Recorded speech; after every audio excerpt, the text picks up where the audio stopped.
Hiya, welcome to the Kickstart Motorcycle podcast. We're back for episode 2. I'm Colin. I'm Simon. Welcome. Yeah, nice to see you guys again. Nice to see you, Mozart. How you doing? You well? I'm all right. Where are you? You look like you're in prison. No, this is the lack of personality that I have in my house. But thanks for pointing that out. No worries. Okay, cool. Just painting the picture for everyone. What have you been up to? Not a lot motorcycle related this week, to be honest. No? It's not been a great deal. The weather's been pretty crap. Haven't really been out. I think the only motorcycle related news I have is that I ordered something 3 weeks ago, and it doesn't appear that they've got anything other than having received the order yet. So That's pretty rubbish. we'll wait and see. Yeah, I mean, it did say that it would take a while, but I thought they might have processed a bit of the order by now, but nothing. Yeah, 3 weeks So is we'll wait and see. ridiculous. Yeah, In this modern day, you don't expect that. Yeah. Poor man. Poor. yourself been up to much? Little riding. I've been out a couple of times, but mainly I've been fixing my DRZ. I had an issue with the rear caliper, which was totally seized to the point where compressed air wouldn't move out the piston. Hydraulic fluid wouldn't move the piston. We put heat on it. We froze it. We tried everything on the piston. And then I ended up buying another one, and I had to get a new master cylinder. So it's been a bit of a pain in the ass just to get this rear brake on the DRZ. Sounds it. Yeah, but it's nearly there now. Now I just need to sort out the new tire on the back, which I'm going to sort out tomorrow. But yeah, little riding. That'll all go smoothly, obviously. Well, I don't want to go into too long. We'll talk about this on another tape. But I did manage to pop 2 inner tubes trying to fit this tire. So I'm not the best at putting inner tubes and tires on bikes. Well, if we're ever going to talk about that, maybe we'll talk about sealing them up and making them tubeless as well. Worth a thought. Yeah, we should do. All right, but today we're not talking about that, are we? We're going to continue our beginner series. Correct, we are. So going back to CBT legal bikes, today we're going to be talking about recommendations, what buying tips, our CBT bikes, what we have first had. But I suppose first we should, if you didn't listen to the episode 1, what is a CBT legal bike, Colin? Well, legally in the UK, it's a 125cc displacement. Actually, I think it's a 124cc technically. It's has to be under or equal to 11 kilowatts, which is about 15 brake horsepower.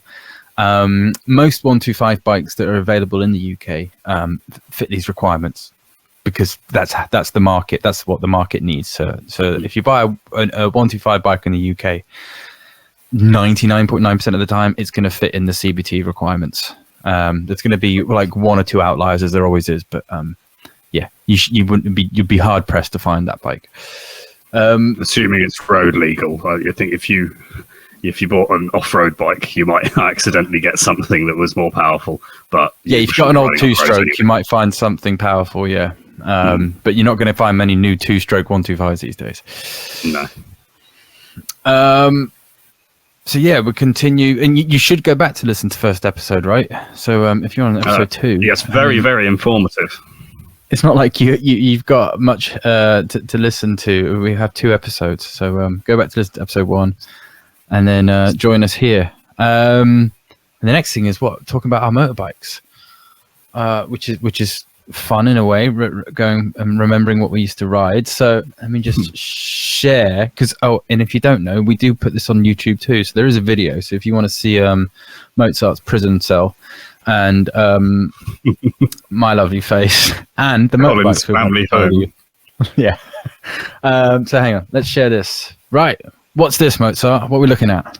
That is a beautiful example of a Yamaha DT 125.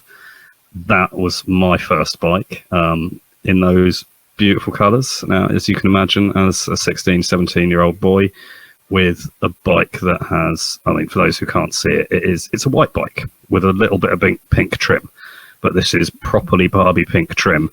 And obviously, no one noticed that it was a white bike. They all called it a pink bike. So that was the Barbie bike. That's what everyone referred to it as. It was great. Apart from, no one could start it apart from my father. Kickstart, my dad used to get called out. Yeah, that's right. Yeah, I don't know if you, but we used to be, 11 o'clock at night. You'd be leaving somewhere. You get all your gear on, and say your goodbyes, and you'd leave. And 10 minutes later, you come in, and they'd all laugh at you because you couldn't start your bike. And then they'd all come out, and none of them would start it either. And then we called my dad. My dad would get out of bed and he'd get in the car and he'd drive across town, and he'd go off, and he'd always kick it first time. Wow, man! And I should point out, my dad is not some kind of macho man. He's about 5'3". But I'm sure he used to walk away with a real big grin on his face. But he wouldn't let us see and he that. would actually come out at night to help you start it. Yeah. Oh, I'm sure these days, I think it was just that he knew to pump up the compression. Right. Yeah. So we just sit there kicking it empty. But it was a great bike. Yeah. It was 37-inch seat height, I think. Whatever. Okay. It was really, really tall, and I ain't the tallest guy, so I learned about falling off bikes on that a few times, just a stationary, slight bit of wind, and I'd go over. But yeah, it was a great. How old was that when you bought it? Oh, that's a good question. I think it was at least 10 years old when I got it. Okay, so fairly old, really. Yeah, okay. yeah. So it'd been around for a while. Was it battered, or did you buy it in really good condition? I mean, it wasn't good condition, but to be honest, your eyes, you're looking at it through rose-tinted spectacles, aren't you? Even though it's pink anyway, you don't really, you're like, oh, it's my bike, I'm going to buy that, it's going to be mine. I don't really care, it's got a few scratches, doesn't matter. You look past all that because you're about to be able to ride a motorbike. So you were obviously looking past it because you were looking past the pink. So you were looking past all the problems with it. Exactly. In my eyes, it was perfect. And you know what? Looking back now, it still looks pretty perfect now. It looks loads of fun. It really does look loads of fun. For some reason, the word that springs to mind when I look at it is gnarly. Really? I mean, yeah, it's very 90s graphics and colors, isn't it? Yeah. Gnarly is the word. It's like you've got to be confident wearing that, and you'd be wearing some, like, I don't know, luminescent, like, yellow shorts. Just bright colors, man. Yeah, looks awesome. It's a very cool bike. Did it have road specific tires, or was it like kind of 50-50, like road mud tires? I think it was Nobblies. Nobblies. I remember it would really not do very well on the, if you were leaned over in a corner and you hit the tar snakes, the inch wide little bits of tar that go around the road repairs, it would kick out easily. And it did do all right in the quarry around our friend's dad's house. So I think it was Nobblies. Okay, cool. That's a cool bike, man. Do you remember how much it cost you? Bearing in mind this was a while ago. Oh, no, you got this. I've not got a clue. And you got this when you were young. You were 16, 17. Yeah, I was like 16. I was either late 16 or just 17. Yeah. I have the feeling 900 quid is floating around in my head. Okay. Which 20 years ago is a lot of money. I mean, I don't know if it's a lot of money, but 20 years ago, you could get a bike for £1,000. Yeah. It was 20 years ago? Okay. It's a bit longer than 20 years ago. I'm a bit older than that. 25 years ago. All right, fair enough. All right, well, let's move on to my bike. I like yours. I prefer your bike to this one. I had a Suzuki GN125. I have no idea what year it was. I had this bike probably about 12 or 15 years ago. I didn't get my CVT until I was like mid to late 20s. So yeah, I got this used something like £600-700. I've never been one to spend much money on anything really. I spend a lot of money, but not all on one thing. And this was one of those purchases where I knew I needed a bike for a CVT, and it was the cheapest one I could find in the area. It didn't look great. It didn't ride great. I had no attraction to it really, other than the fact it was two wheels and it had an engine. That was it. It's got a weird look to it. It's almost trying to be a cruiser, but it's not. It does. I mean, it doesn't screaming appeal at me. No. Yeah, like you say, it looks like it's the front of one end of bike and the back half of a different bike. It looks like a parts bin special. It does. That's exactly what it looks like. Yeah, it's a universal Japanese motorcycle, and they've got the forks from this and the frame from that and the engine from this, and they've cobbled it all together and produced something, and that's what you got. But you had great fun on it. I had great fun on it. You know what? I didn't. What? I don't have massively fond memories of riding this bike. I have fond memories of having a bike, if you know what I mean. And I have fond memories of being able to get to places and have little road trips on my own. I didn't know anyone else who rode a motorbike at the time, so I had my own little trips. But the bike itself, no, I don't have many fond memories of the bike, just using the bike, if you know what I mean. I suppose so, yeah. How did you... What happened with that bike? Did you sell it? Did you upgrade? What happened? What was your story? I sold it. I didn't upgrade. I sold it and moved out the country.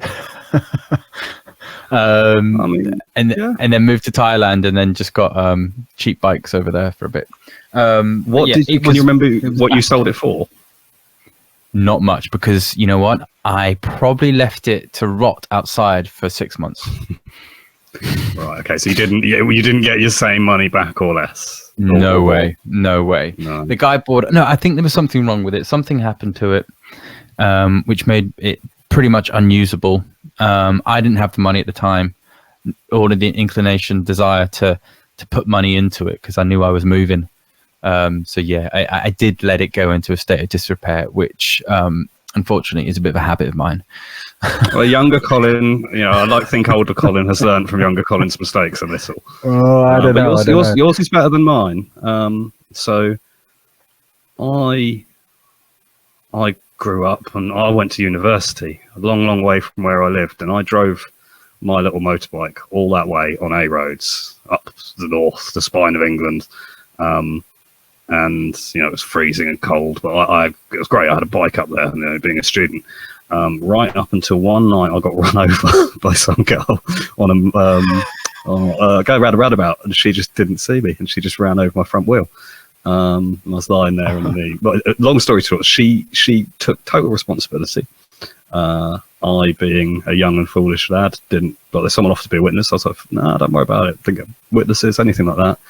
And then her asshole of a father rang up the next day and was like, "No, I don't think you've got. She's not her responsibility or anything like this." So that was a bit of a wounder, and I was sort of fighting that, but it didn't really matter, because 7 days after that, the wreck of the bike got nicked. So did it? Oh. Yeah, I got knocked off it. Then it got nicked, and then 2 years after that, I very fortuitously answered an unknown number, and it happened to be a policeman telling me that they just recovered it. And that the recovery fee was £112, and it would be another £12 a day for a total of 28 days, at which point they would destroy it and I'd have to pay the lot. Right, so you got it back in the end? No, it got like, what they had found was a rusting hulk in a ditch. Right. Okay. It wasn't a bike. It was a piece of shit. It had been dragged around the hills and mountains by all and sundry for 2 years. Wow. Well raped, and then they abandoned somewhere, and then I got the pleasure and the privilege of paying for its destruction. Well, that is a sad ending to your 125. But that's why I didn't ride for a couple of years. Yeah, didn't ride for a few years after that, because it was a bit of a kick in the teeth. That, but we both had a bit of a break. Don't let that put you off. No, yeah. And we both had a break, and that didn't put us off. No, you had a break in between your bike being stolen and being run over, and I moved out the country, and both of us let our CBT lapse, I guess, and then we had to do it for a second time. But on a second time, I went straight to a big bike, and I'm pretty sure you did too, didn't you? Yeah. So I just did. Yeah. So this is the only 125. If you're a bit older and you've got a bit more money, then at the time I was 19, 20. I couldn't even do the big bike test yet. So yeah, exactly. Right. So, I mean, there are bikes, but when we're looking today for bikes, whether we're advising someone or just, having a look ourselves for new or used bikes, what we're considering these days? Well, I mean, obviously, when it's your first bike, most people doing a CVT, if let's face it, are going to be youngsters. There are going to be people who are older, but a lot of this is still going to account towards you too. But I would suggest, obviously, there's a few factors that you want to think about when you buy your bike, but I think the defining one for most people is going to be budget. When you're Budget, 15, 16, how much money you have to spend is going to be the key to what you can get. It's I think, but I'd say even for older people, that's budget is still going to be, pretty critical. But when you're looking for any bike, you end up going, what can I exactly afford? What can you afford? Like, how much can you borrow, or what have you saved up? Exactly. Purpose as well. I mean, what's the purpose? Because for some people, it might be I just want to learn how to ride a bike, and I just want to have something that looks cool. When the other person were like, okay, I need transport. I need to be able to get to work, get to college, go to see my girlfriend or boyfriend or whatever. So I might need to carry things. I might need to, have some storage or have a box, or you might just want a sports bike looking bike that doesn't have any luggage, that you can just thrash and learn to go around a corner with your knee down on a 125. It is all about what you're needing it for. So like you say, for some people it's purely a toy. It's just a bit of fun. For others it's commuting. For others it might be there's plenty of people who are earning money for Deliveroo and things that these days they need to be able to have a box on the back or whatever. So that's going to be quite a primary concern in what you're buying too, is what you intend to use this for. Like I say, if you want to learn to get your knee down, there's not a lot of point in getting an off-road style bike, and vice versa. If you want to ride a bit in the dirt, there's no point in getting something with clip-ons and rear sets. Handlebars and foot pegs. I guess we want to consider seat height. We brought this up earlier before we started. You said mainly just if you're really short, you want to consider that, because there's some bikes really short, because you've got to be under 5 foot to really be struggling with anything. 5'2", 5 foot, you'll start struggling with some things. But most 125s are quite short anyway, aren't they? Yeah, quite low seat. Although we're not saying you're going to, it's all about confidence. What we're saying is, relatively soon you will be able to move that bike around whatever height you are. It doesn't matter that if you're a little shorter than average, it'll be at first it'll be a bit intimidating, but it shouldn't really be that big a defining factor in your buying choices. Because you will, whatever it is, you're going to get used to it. Yeah, and the same goes for weight. It's not a massive factor, but it's something you might want to look at on the spec sheet. You may decide a lighter bike is better for you, but we go from there. Brand. Actually, let's go back to brand in a minute. Let's just go through the other bits. Parts and condition. When I was thinking parts like what's available, which will lead into brand later, but it does depend on, is your bike a weird 125 import? Do you want to make sure that you have parts available? Is it for sale for cheap because nobody can get parts to repair it or maintain it? And how good of a condition is it? 40 years old? Is it very old? You might not be able to get parts for it anymore. But it's absolutely that sort of the condition and the parts. One defines the other, doesn't it? If it's in crappy condition, then you absolutely need to start looking what parts availability is before you buy that bike. Because there's no point in buying one that's in really, that's an old rust bucket, if then you don't have the capability to repair it. Exactly. And that was one of my points, is will you wrench? Will you actually get a wrench on this bike? Because not everybody's comfortable and confident in starting to work on your bike. Although I feel like there's probably a bias towards and the amount of people that work on their motorbikes is probably more than the people who work on their own cars these days. I think there's something about being a biker that makes you want to tinker with your bike. I feel it's also... So I feel it's very, very accessible as they go. Yeah. Like motorcycles, you can, you don't it's not fiddling around inside an engine bay. You can remove a motorcycle engine and pick it up yourself. It's everything's so much easier. And also the world has changed. YouTube, everything's out there. There's videos for everything, how to do everything. The biggest thing is having the tools. That's a cost on top of running a motorcycle, is buying some tools, but that will then save you in the long run. If you spend the £200 on tools that you were going to spend on your first service, those tools will be with you for life. You read my mind, Mozart. That's exactly what I wanted to say. I feel like that's a podcast episode itself, talking about how you could equip your first motorbike toolbox, which you will make that money back within the first year of owning a motorbike, because you'll make it back on servicing costs and repair costs. I think we should talk about that another day, because I think that's a really good point for anybody with a motorbike. Resale value, I think that's really important when you're buying, because a 125 isn't a bike you're going to have for a long time, unless, like Mozart says earlier, you're using it to make money and you're a Deliveroo driver or something like that. Then you may be keeping this bike for a long time. But most people will buy the 125 and sell within 2 years, or get it nicked. Resale value is important, right? Because some bikes will hold their value really well. And it is. I mean, I think it's more important in this. Like you just said, it's more important in this sector than any other sector, because people keep the bikes for such a short period of time. I mean, even the people who change their bikes regularly, a bit higher up the market, even them tend to be sort of 2 or 3 years. 3 years is a normal finance deal, isn't it?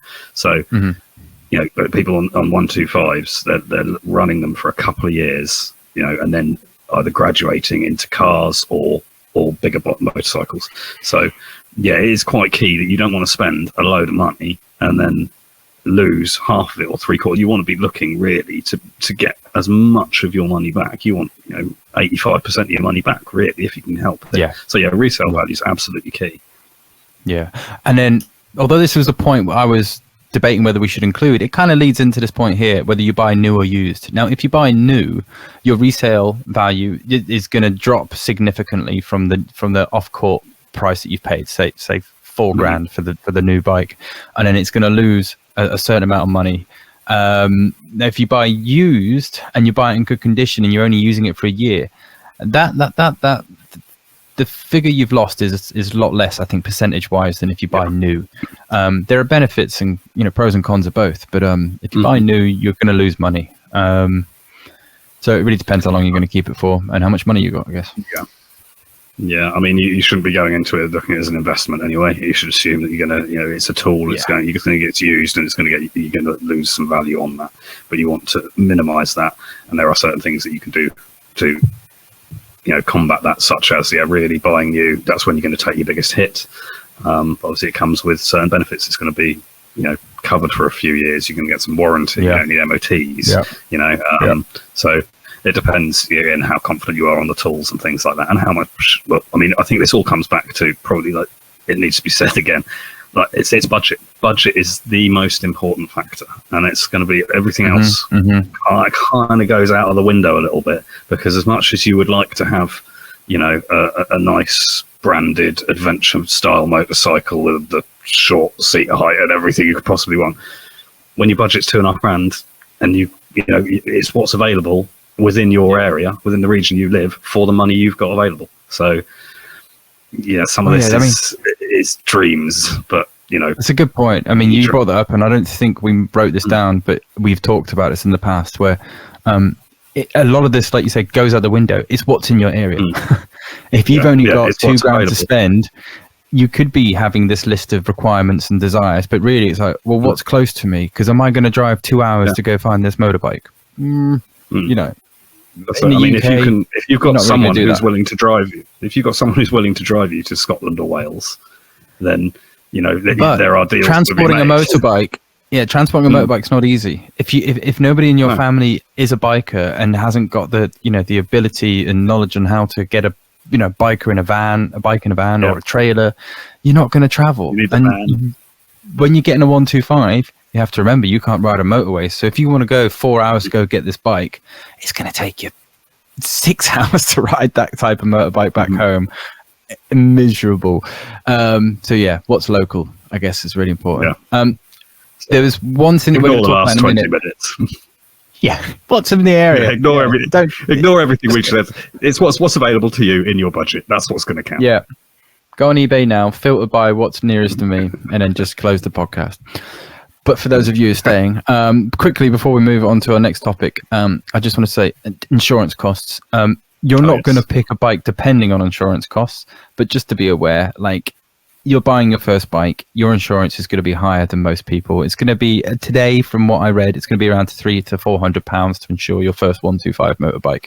So when you are budgeting, consider that you'll probably pay that monthly, but that monthly is still going to be £40 a month, £30-40 a month. So consider that.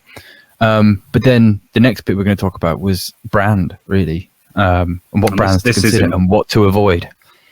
This is important. This is really important. And for, all those people who've just gone off to do the Googling like you just recommended, they're going to miss out on this. And this is key. So Chinese motorcycles are not worth the money.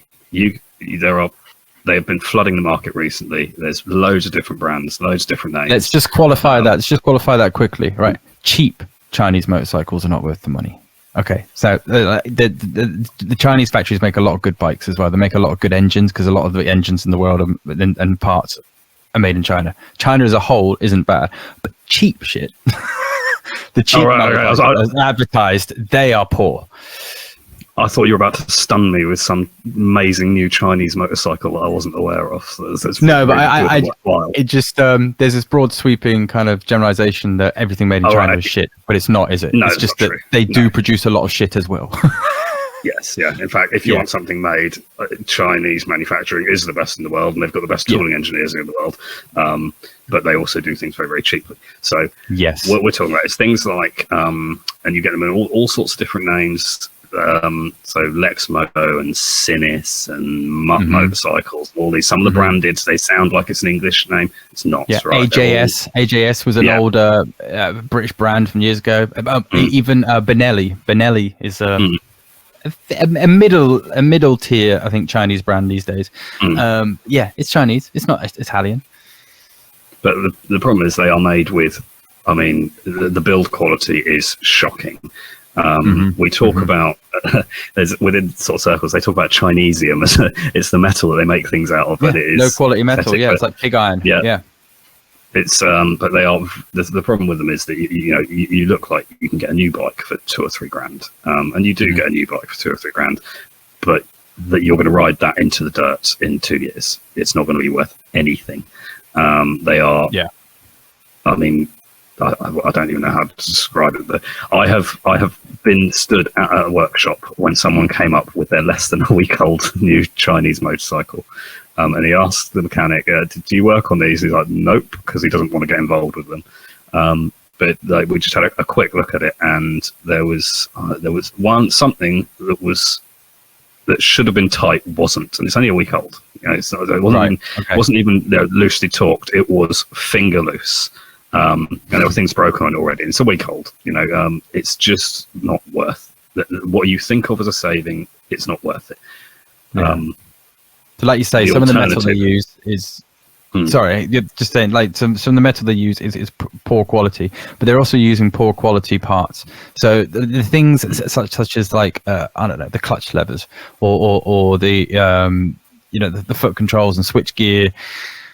Even the chain rings and all these stuff, they're all poor quality. They're gonna rust quicker because they're not as protected. They haven't got a good kind of coating on them. They're probably a thinner metal than it should really be, so they're gonna dent quicker or bend quicker. Every time I've seen them, especially in the used market, they just look like they're 10 years old, even though they're only a year or two old, because they just wear so quickly. All the limits have been pushed.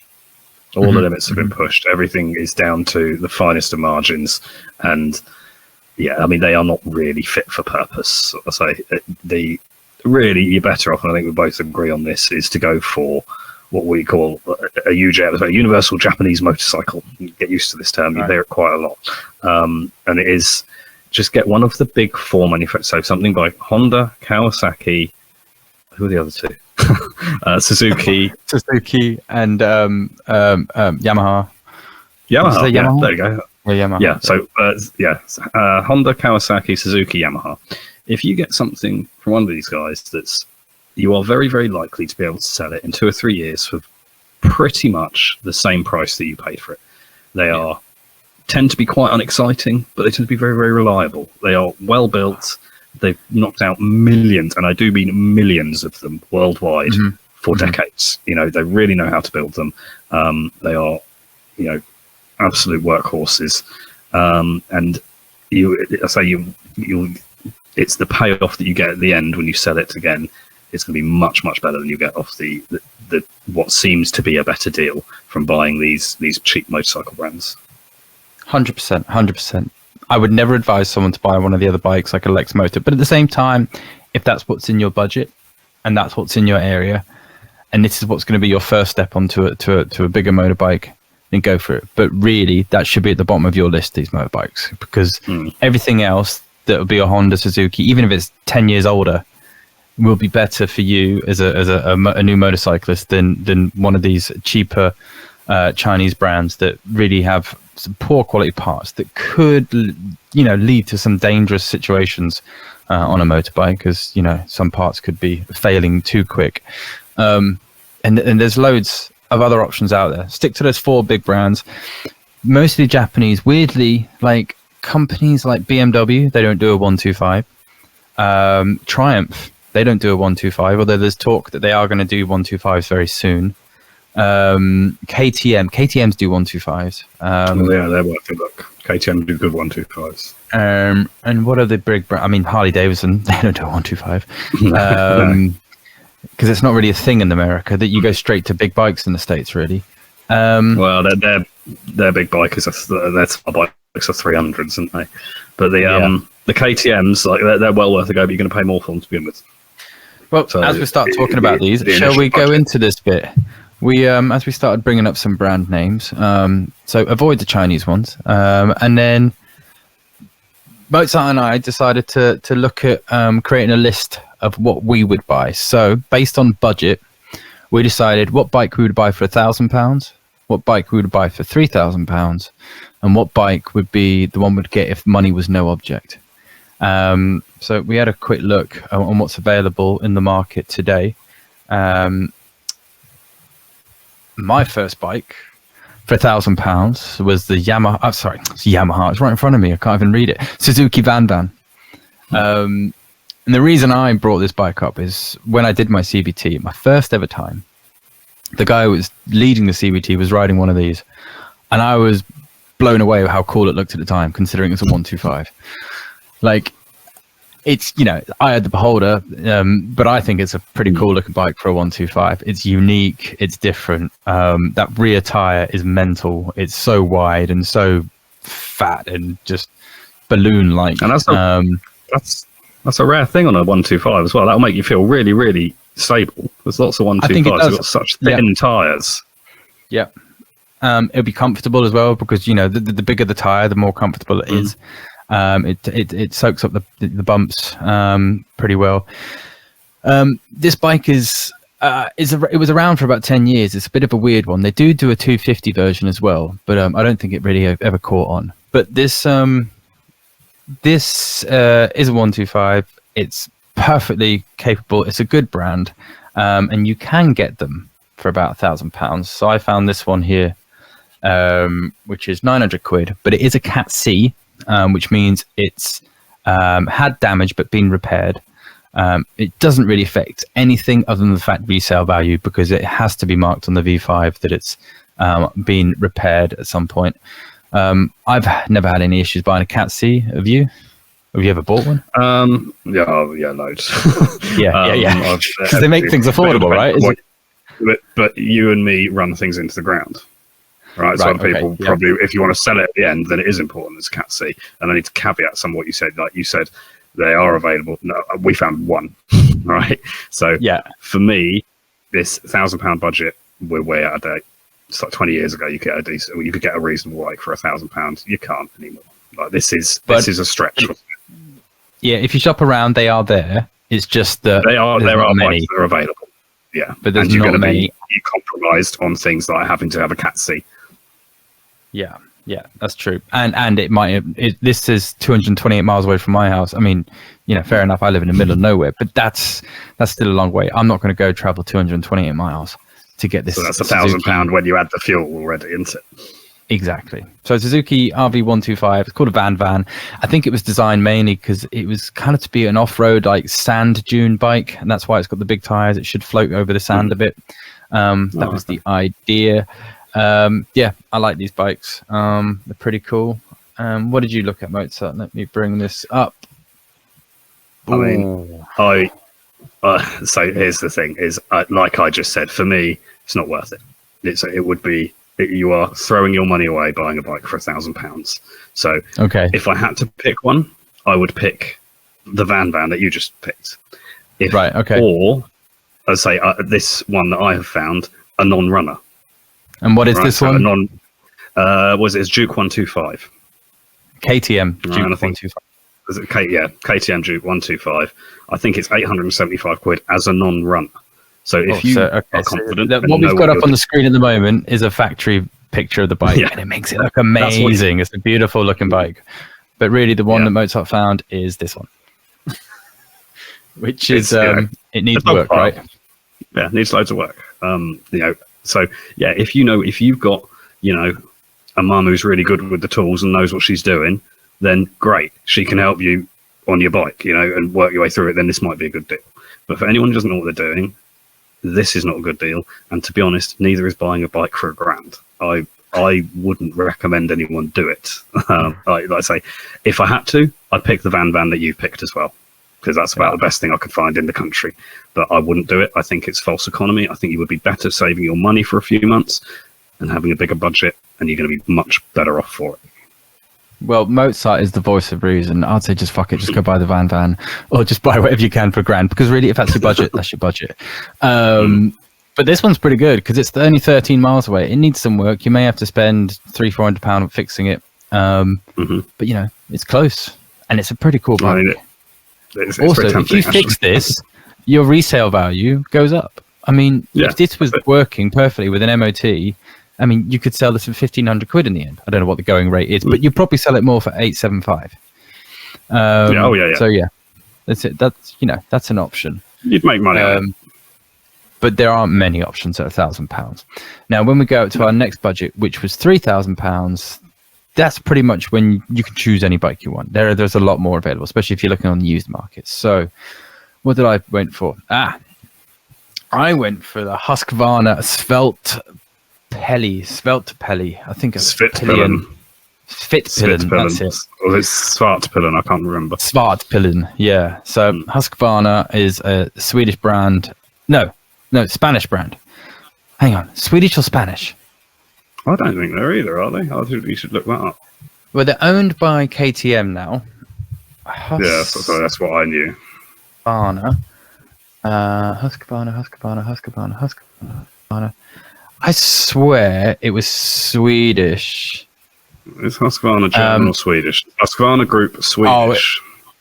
Yeah, Swedish. Okay. So they also make lots of engines for like lawnmowers and chainsaws and stuff. But yeah. So anyway, we're going off tangent here. They make pretty cool bikes. They make lots of bigger adventure bikes and stuff. Now, this is a smaller 125. They do make this in a 400cc as well. I think for me, it grabs my attention. It grabs my eye. That's why I first liked it. It's rugged. It's just doing something different. It's trying to be like a scrambler adventure bike, but it's a great size. It's a great budget as well, and quality parts. It's interesting because you described that as rugged. Now to me, that I quite like it. I think it's pretty cool. But that's, to me, it's more like very stylish, very elite, very sort of thing that you would see being in a Bond movie or something like that. Yeah. It's really, don't get me wrong, I think they're pretty cool. I'd love to ride one. I imagine that they were very expensive when they were new, and I imagine they will hold their value really well. I don't reckon there's probably been a lot of them sold. But this is all you know what? Brand new, they're not that much. They're not bad, right? So used. I found this one used, for £2,999, right? It's only got 2,500 miles on it, right? It's 2021 model, right? You buy these new for 4,000. Oh, really? That's not bad, is it, man? That's pretty good. For a Husky, which is essentially a KTM branded bike. I think they're probably made in India, because KTM now have a lot of factories in India. But I think that's a quality bike, and the Indians make some of the best bikes in the world. They make the most bikes in the world. They ride the most bikes in the world. Their engineering over there is great these days, and KTM is a brand I'd trust. And Husqvarna being KTM, I trust. I think for the money, that's a great bike. It's one I would consider if I had the money. Yeah, definitely. I think £3,000 for that. It's already taken its biggest hit. I think you would sell it for the better part of £3,000 in a couple of years with a few more thousand miles on it. I think that'd be a great buy. Yeah. 10 out of 10. I like that. Would 10 out of 10. Wow. Yeah. Okay. Yeah, wait. Let's take it back. Let's say 8 out of 10. I don't want to get you too excited. Roll that excitement back. Oh, this is Mozart's £3,000 choice. What have we got here? Well, so obviously £3,000, like you say, you get many, many more options now, and there are a load of honourable mentions to be said. You can have CB125s, you can have MT125s, you can have Dukes, you can have Groms, you can have the KTM RC125. I went a little bit left field. I found a Honda RC80, which is a two-stroke dirt bike. So is it not a CR80? Sorry, CR80. My mistake. Yeah, CR80. No worries. It is. Is it a two-stroke? Again, yeah, it's a two-stroke. So if you look at this one here, this isn't the one that I found. My £3,000 one is from 1980. So we'll show the next slide. There you go. Look at that bad boy. £3,000. I mean, that thing has bags of character. It is a complete. I mean, I wouldn't say it's beautiful. I wouldn't say it's ugly, but it's definitely somewhere in the middle. It's got a bit more capability, a bit of off-road capability. It's quite low, so you can, get your you really get a fall over. You go anywhere on it. Can I just describe this bike for everybody? Okay, so right, so the first image we had before was a typical looking dirt bike, the CR80, which is a more modern version. It's similar to the DT125 that we looked at earlier. It's got quite high forks, it's quite high seat height, it's spread out, it's got all the typical plastics and fairings you get on a dirt bike. Now this bike, the CR80 that he's found from 1980, which is £3,000, I kind of describe it as a chode bike. It's short and fat, and it's bright red. It looks like it's had a hard night, and it's not, personally, it's not the most attractive looking bike, but it's not about attractive. That bike will ride hard. I think I think you'd have great fun on it. It's a great looking field bike. Yeah, exactly. A sort of farm bike, isn't it? Like, it's got a bit of off-road capability. It could do some trails. It's definitely, for 1980, it's £3,000 now. You're going to sell that for a minimum of £3,000 again in 5 years, if not more. That will hold its value. Yeah, it's got loads of character. You will have to know how to work on it. Well, it doesn't matter because it's from 1980. It's really, really, really, really simple engineering. So this is a good learning platform too. So you want a bike, to start learning to wrench on, something like this would be great because it's very old. It is very, very simple mechanics. It's a good starting, good learning platform. So for me, and it's two strokes, it's gonna, it's gonna be a lot of fun. It's gonna be noisy and smelly. I mean, you say a lot of fun. I mean, to be honest, I don't have any personal experience of riding a two-stroke, but they sound like they are just mad machines. I mean, for people that don't know, you may not know. So you have four-stroke and you have two strokes.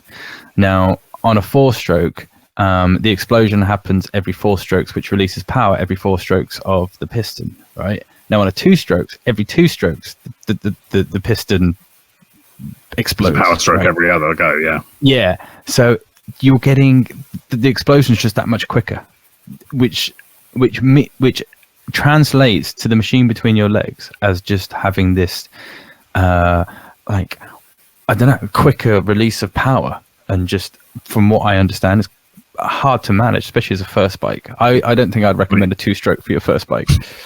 You get much more bang for your buck. So you get for the same displacement for the same displacement engine, you will get more power. But it sacrifices something, so you've got to premix your fuel, things like that. There's definitely a balancing act in reality. There's a reason that everything's 4-stroke these days, because they're more reliable and they last longer and all this yada yada. Give me a 2-stroke. Easy to handle. Yeah. I mean, have you ridden many? Only a couple, but you notice the difference. You really do. Yeah. Okay. Cool. I like the bike. I think it's a cool looking bike. It's very retro looking. So bags of character. It'd be a bike I'd definitely be considering if I had the money. Yeah. So then we had the next bike would be in our money no object category. So there are lots. This is probably going into the new bikes. I had a quick look for some rare kind of unicorn bikes. 125 unicorns. I couldn't really find any. There's not really much of a market. There's a difference between what I want and what you can actually available to buy. So I was looking for like an NSR 125. We can't find one. So that would be if it was in the money no object, I'll have an NSR 125. Would the NSR 125 be a 4-cylinder like its bigger brother, or it can't be a 4-cylinder 125, right? I think it might. I can't remember. No. I got no. Mad, a 4-cylinder 125. I think it is. I think it's a 4-cylinder. I'm pretty sure it is. Yeah. Because it was, because it's the one that revved to like 20,000. If that's a 4-cylinder, then that means that, those pistons are like thimble sized, which is mad. Yeah, literal thimbles. Yeah. But NSR 125, that's what I would go for. But you can't buy them. No, there ain't any. So those unicorns I thought the same actually. I was like, if you could find something that had the 2-wheel drive conversion on the 125. So you have a Christini 2-wheel drive. So you have a 2-wheel drive motorbike. Yeah, great. That would be it as well. But again, can't find any. So realistic money is no object bikes is what we're actually looking at. So then we both had similar ideas here. Mine was the Maving, which is a British brand. It's an electric bike. The picture I've just brought up here is of a fairly classic looking bike. You can imagine this being the style of a 1940s, 1950s British motorcycle. It's kind of got like a bobber seat, but it's not a hard tail. It's got a suspension on the back. It's an electric bike that has 1 or 2 batteries depending on how you spec it. It will only do 45 miles per battery. No, sorry, got that wrong. It will do 40 miles per battery, but it'll only go 45 miles per hour. And this is, I think, £7,000 or £8,000 brand new. Which is a price of it. Yeah. Sorry, I just want to describe it as well. Carry on, please. Yeah. This is the moustache twirling brown leather boots brigade. Possibly a scarf fluttering in the wind over your shoulder. And this is definitely a difference in our tastes, because I like this. I think aesthetically, I think this looks beautiful. And this is one of the reasons why I chose the Husqvarna at first. When I first saw it, I was like, aesthetically, that just stood out to me as a beautiful looking bike. And then actually, when I looked into it more, I thought it was really good for the money. But this Maving, which is a British band, it's a bit of a bespoke British electric band. It's growing. It only does this one bike. I don't know how good it would be to buy if you needed, repairs done to it or something, because, in brand new markets, it's difficult to get parts. And, even going to Maving themselves, they might not be able to provide you with extra parts and stuff. Although on electric motorbikes these days, a lot of the parts are interchangeable, like the disc brakes, the calipers, the controls, the forks. That's all just from another bike. I mean, they're pretty much parts bins, those pieces. Sorry, when I say parts bin pieces, I mean from other motorcycles. But electric bike. I would never spend $8,000 on an electric bike for a 125. But if I lived in the city, then I might do if I had lots of money. Yeah, see, that's the thing. If I lived in the city and it was my 6th bike and I could afford it, then yes, maybe a little electric 125 would be quite nice. Which is pretty much what you picked, which is this. Yeah. So a similar sort of thing. Zero FSX or FSR, I believe. Something like that. Which is the smallest motorbike which can be ridden on a CVT. Yours is really expensive. I think again that was about 7 or 8 grand. I think. Oh no, there was brand new. That's 12 grand. Yeah. That's mad money. It's just a fun little electric thing, and again, I wouldn't for the life of me. If I had 12 grand to spend on bikes, I'm coming home with 4 bikes. I'm not buying that. But again, it's that thing. If I was, very rich and I might keep one in my apartment in Boston, and one in my apartment in Malaga, and one in my apartment in XYZ. Agreed. But I imagine it's a great lot of fun. They're electric, they're quiet, instant power. You're going to ride it everywhere at full speed, which ain't going to be very high, but it doesn't matter because it's going to be fun. It's going to be fun. That or now, if we were going back to dinosaur juice, which is what we'd probably prefer, we're looking at something like this. That's a Yamaha XSR, is it? And they look really good. I've seen. I saw. Sorry, Karen. When I first saw one of them, I didn't know it was 125. That looks like a proper grown-up bike. It's got proper tyres on it. I had to sort of do a double take and look around, look at the engine size, and then go and ask the guy because, it's a cool bike. It's really good. I thought that was, that's the 125 I'd buy essentially. It's got big chunky tyres. NSR. The frame looks bulkier than you would expect on a 125. Which the engine is small, but it's also got a guard on the front, an engine guard, which kind of makes the engine look a bit bigger. The frame and the seat cowl extends a lot longer than you would think on a 125. It looks chunky. Although I have seen people sitting on them, and it does look a bit small, but it's definitely bigger than most looking 125s, which is one of the things. It's one of the funny things when you get a 125, you almost don't want people to know you're riding a 125, even though you've got a big L plate smacked on it. But I think that's part of being a kid, isn't it? You want to look grown up and look older. And this bike fits that. But if someone gave me one of them now, I'd love tearing around on that. I didn't have to pay for it on a little 125 that looks like that. That'd be awesome.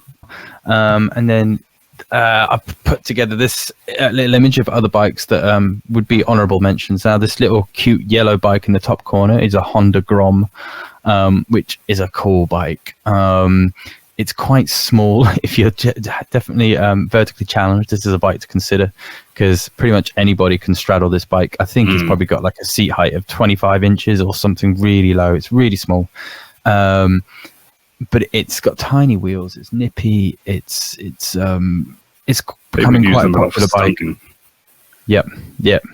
And then we've got next to that we've got a Yamaha R125, which is their little version of their R1, R6 race bikes, sports bikes. Then there's a Suzuki GSX-R125 or Gixxer. And then we've got a Honda CB125 and an MT125. Sorry. The MT is a Yamaha MT125. And these are all, except for the Grom, little versions of big bikes. That would show the KTM KC125 is worth a mention as well. I missed that one on the list, All little versions of big bikes, tried and true in technology from good manufacturers. They're all... the engine might be small, but all the geometry and the way the lean angles and all those sort of things is very, very, very, very similar to the real deals. All of these are a good bike, well worth it. If you can afford one of these as your first bike, you won't regret it, and you'll have a lot of fun. And the resale value will hold. If you get one of these 2 or 3 years old, when you go to sell it, you're not going to lose a large amount of money. No. If you bought, as we talked about, a Lex Moto Chinese brand bike for 3,500, when you go to sell that 2 years later, it's probably going to be worth £1,000, right? So you've lost probably $2,500, right? But this, if you buy this for 3,000 used, next year, 2 years when you sell it, you're going to sell it for 2.5, or and you're only going to lose £500. Yeah. I mean, you might often with these sort of bikes, you'll sell them for within £100 of what you bought them. The other thing with the Chinese ones, always, you might struggle to sell them. It might not even be. You might get total loss on it because might be a case that no one even wants to buy it for £500. So I know we're hammering this point, but we are hammering it for a reason. Avoid them like the plague. That's only going to cost you. Yeah. So all these bikes were for your CVT if you've got a 125. If you've got your CVT if you're 17 years. Now, if you've got your CVT and you're only 16, you're only limited. You're limited to 50cc, and you're also limited to choice.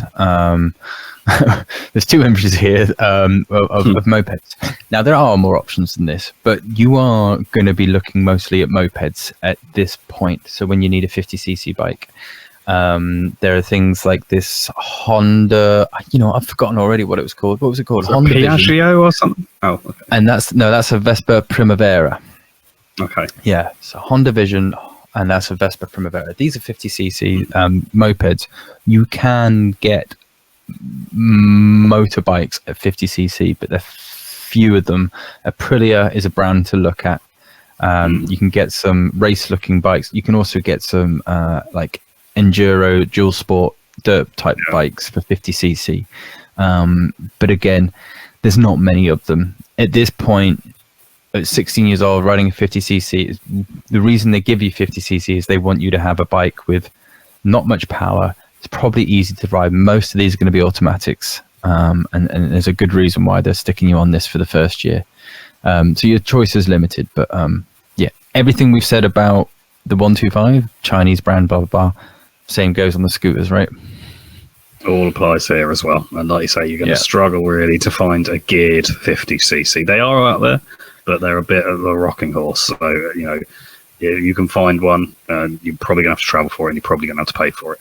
But much more likely is these sort of things, Peugeot Street Fighters, those sort of business. There's a lot of them available. They tend to be fairly wrecked, but they're very, very easy to repair. Usually, it'll be cosmetic damage. But as long as they run, this is the sort of thing you want, something fairly cheap that's just going to get you from A to B for a year or two until you can move on up the ladder. So don't worry too much if it's a bit ragged. What you want is that it is mechanically sound. Mechanically sound is important. If it's got a few scratches and scrapes, so be it. Yeah. Cool. I think that's it really for us talking about 125s. I mean, we've hammered down the point about brand. That's quite key. I feel like we've talked about everything we wanted to talk about. Would you agree, or anything else? I don't think there's anything else I've got to add, to be honest. Like I say, I think we've covered it mostly. It's going to be mainly about your budget's going to be the biggest key, and related to that, do not fall into the Chinese trap. Just look for a solid Japanese brand, a used Japanese motorcycle. You won't go far wrong. Yeah, agreed. If you do want some advice or just to ask any question, I'm sure we'd be happy. If you want some, advice on a motorbike you're looking at, you can email us at hello@kmpod.co.uk, and then we'll be happy to help. Our next episode is all about gear. This is good. I quite like this one. Lots to talk about. Lots of talk on helmets, jackets, gloves, boots, etc. Safety levels, budgets, purposes. So you can't ride a bike really you can't ride a bike legally without a helmet, and we do not advise you to ride with anything missing any of the other bits as well. So we'll talk all about that on the next episode. I think that's it. That's a lot, isn't it? Thank you for listening, and we'll be back soon. Yeah, with episode 3. Do we make it this far? We've made it to episode 2. I don't think we can quit yet, can we? No, we keep going. We promise them now. All right, mate. I'll see you later then, man. Take it easy. Take care, man. Bye.